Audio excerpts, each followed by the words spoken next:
This past week, I got to visit the Churchill Valley Greenway for the first time, and I'm going to tell you it is an absolutely amazing place to photograph birds. And in fact, I want to show you some of the birds that I did manage to photograph.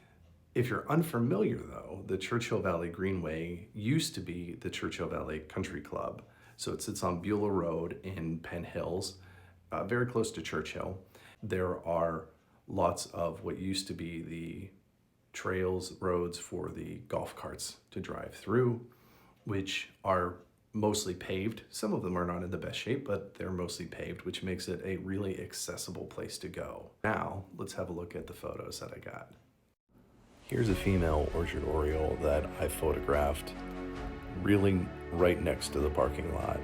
This yellow warbler was also right next to the parking lot. In fact, I was getting into my car when I saw it and pulled my camera back out and snapped away.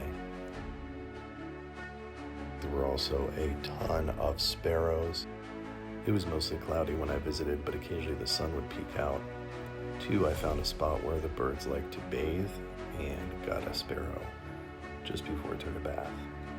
Speaking of baths, this red-winged blackbird had just taken one, and I managed to capture it shaking off. A few minutes later, I saw a female red-winged blackbird that also took a bath and then shake off the water that was on it, followed by getting an assist from the wind with air drying.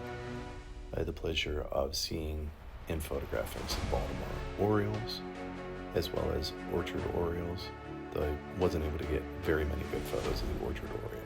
This is the best I've got.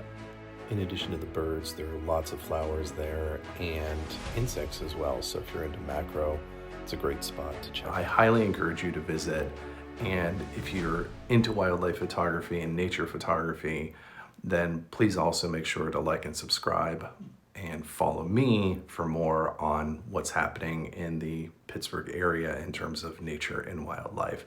As well, I do lead a monthly nature and wildlife photography meetup, and I'm teaching lots and lots of classes on nature and wildlife photography. Thanks so much for watching, and I'll see you next time. Bye-bye.